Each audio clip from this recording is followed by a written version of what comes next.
SuperTalk Mississippi Media production. So joining us now on the podcast, Cameron Drummond. He covers the Wildcats for the Lexington Herald-Leader. And Cameron, kind of a tale of two teams, these first two SEC games. The team I saw play and win on Saturday against Florida was not the same team that I saw get handled pretty easily against Georgia. What was Georgia able to do against Kentucky that Florida could not?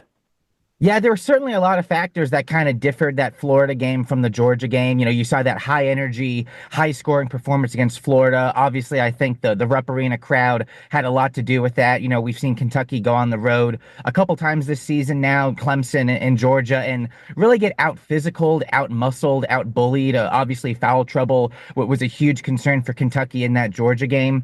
And it just never really feel like they approached that game with the right tenacity. Offensive rebounding that Kentucky's allowing from opponents, rebounding in general, second chance points has been a bit of a negative theme. Even in that Florida game, the Gators kind of destroyed them on the boards. Mississippi State obviously is another really good offensive rebounding team, and that's kind of an area of the contest that a lot of people have circled. And the three-point shooting dried up as well. You know, I feel kind of reductionist just saying that a basketball game came down to a team making shots or not making shots, but Kentucky's three-point shooting from the game against Florida certainly did not translate to the Georgia game. Kobe Brea's three-point shooting in particular, Jackson Robinson's in a real cold stretch, both scoring overall and from behind the arc. So when you're not hitting your three-pointers as Kentucky, when you're not staying connected on the glass, and when you're fouling at the rate that Kentucky did against Georgia, where the Bulldogs shot, I think, 19 more free throws than Kentucky, especially in this modern 2025 SEC, you're not going to be winning many road games. And I think that's a big reason why a lot of people are considering that 18-game regular season winning streak against the Bulldogs to be in real peril for the Cats this weekend, just because going in the SEC, you cannot afford to lose in 3 or 4 major categories like that in the box score. And you mentioned the physicality, and that's what Mississippi State's kind of their hallmark has been under Chris Jans. Maybe not the same this year as it's been in years past. They don't really have that banger down low in Tolu Smith, but this is still a very physical, aggressive basketball team. Just from your point of view, do you think that's a bad matchup for Kentucky? I think it can be, and I especially look at a guy like Cameron Matthews, you know, a guy who some of the really advanced analytics sites out there, I know me and my colleagues at the Herald-Leader love using Evan Mayakawa and his evanmaya.com website. He's got Cam Matthews rated as the best defender in the SEC. You know, big guy who can average 2.5 steals per game. And you mentioned, or as I did a second ago, just the offensive rebounding that Mississippi State is known for as a top 20, top 30 team in that metric per Ken Palm. You know, you look at some of the players even aside from Matthews, like Kashawn Murphy could pose some issues on the boards for Kentucky, especially if a guy like Amari Williams is going to get into foul trouble. We saw a bit of Andrew Carr foul trouble against Georgia as well. You know, for all the depth that Kentucky does like to say it has, especially in the front court, things get pretty thin there if an Amari Williams or a Brandon Garrison or an Andrew Carr pick up some early fouls. And that could, you know, really pave the way for Mississippi State to have another strong rebounding performance, you know, whether it's any of those guys, Murphy, Matthews, and Woko, if I'm pronouncing that correctly, I hope. Woko, yeah.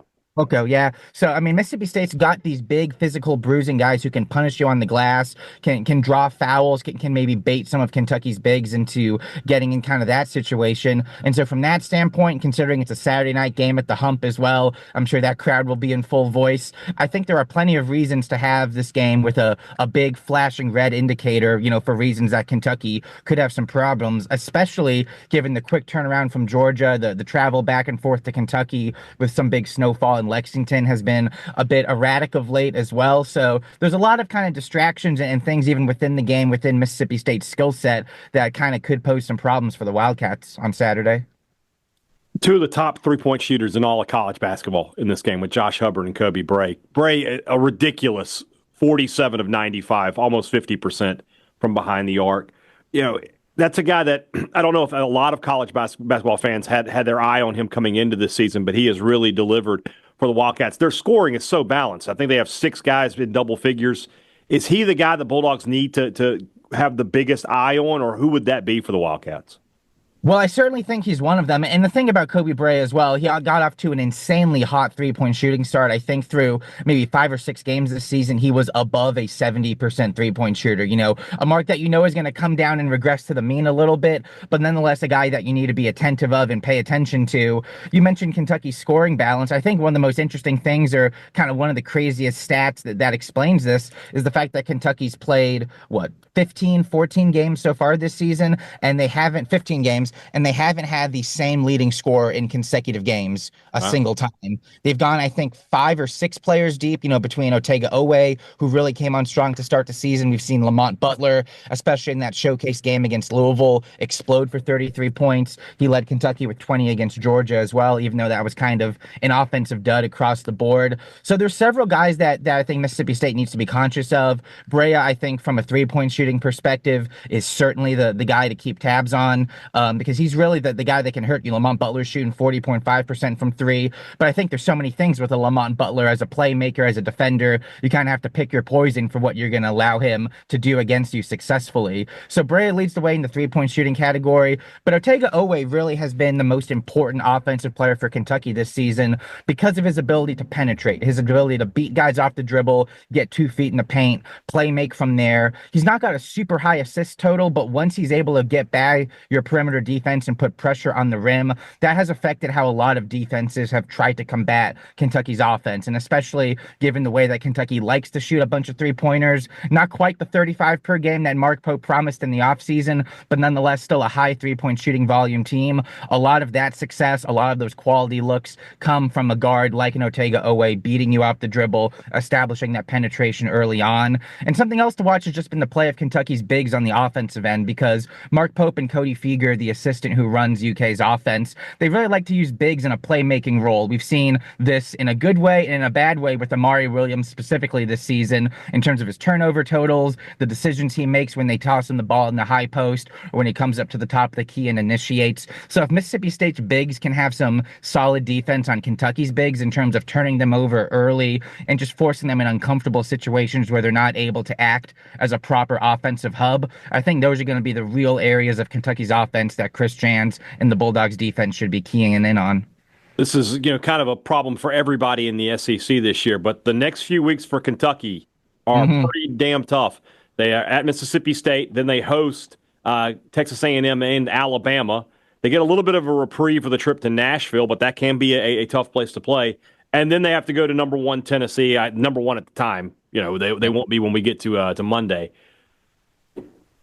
Is this? I don't know if you can call a game against Mississippi State a must-win game for Kentucky, but it feels like the stakes are really high for Kentucky in this one. Well, you mentioned all those games, and that's just the next 5-game run-up for Kentucky in the SEC schedule. Then the game after that Tennessee game, John Calipari and Arkansas are coming back to Rupp Arena, right? So you literally, it's the biggest cliche in college basketball this season, but there are no nights off in the SEC. And I think the state game in a vacuum is important in terms of just stabilizing yourself, finally getting a true road win before that becomes a festering issue that keeps getting brought up time and time again. Obviously, it'd be a top 15 win at the time. Kentucky's already got 3 top 10 wins this season. And the way that the SEC is, you're probably going to drop a game here or there, even against perhaps an unranked or unexpected opponent like Georgia. So you can never have too many of those quality quad 1 opportunities on your schedule. But I also think in the macro sense, you start SEC play 1 and 2 this season. At any point that you drop below 500 in conference play, you can easily see a path not only to, maybe picking up some victories and getting back above that mark, but it's not crazy to think that Kentucky could spiral to a 3-5 SEC record, 4-4 SEC record, whatever it may be. So I think the state game is almost important purely from the standpoint of you don't want to fall behind the change early. I know the CFP is still going on, so not to borrow a football analogy, but you can't get into 2nd and 13 or 2nd and 14 in the SEC this season, right? And that's obviously easier said than done. There's obviously the historical thing I mentioned earlier with just continuing to try and stack some of these wins over Mississippi State and at Starkville and at Humphrey Coliseum. But that all being said, Kentucky falling to 1 and 2 in SEC play this year, you can easily see that becoming 1 and 3, 1 and 4, what have you. So I think Kentucky just needs a solid bounce back performance, especially given the way that the Georgia game was just kind of an all systems clunker, whether it was defense, physicality, rebounding, fouling, all that stuff. Kentucky needs to bounce back in a big way and show that, frankly, it has the toughness to compete for a top 4 spot in the SEC this season. And if you're going to finish top 4 in this league this year, it's going to require doing something like winning a game on the road at Mississippi State. Both of these teams value the basketball. They're both really good assist to turnover. Is that going to be the biggest factor in this game? Whoever can turn over the other one the most is probably going to end up winning. I think so too, and that's interesting you bring that up because that was another part of the all systems offensive failure for Kentucky at Georgia. I believe they only had 8 assists against 15 or 16 turnovers, which is, pretty unlike this Kentucky team this season. But when Kentucky's offense hasn't flowed well, when they have had some low scoring performances, it's been just that as the culprit. Ball movement not sticking, the assist totals low, the turnover totals high or at least higher. Mark Pope always likes to say that's not us when a certain facet of the game doesn't go the way that Kentucky intended it to go.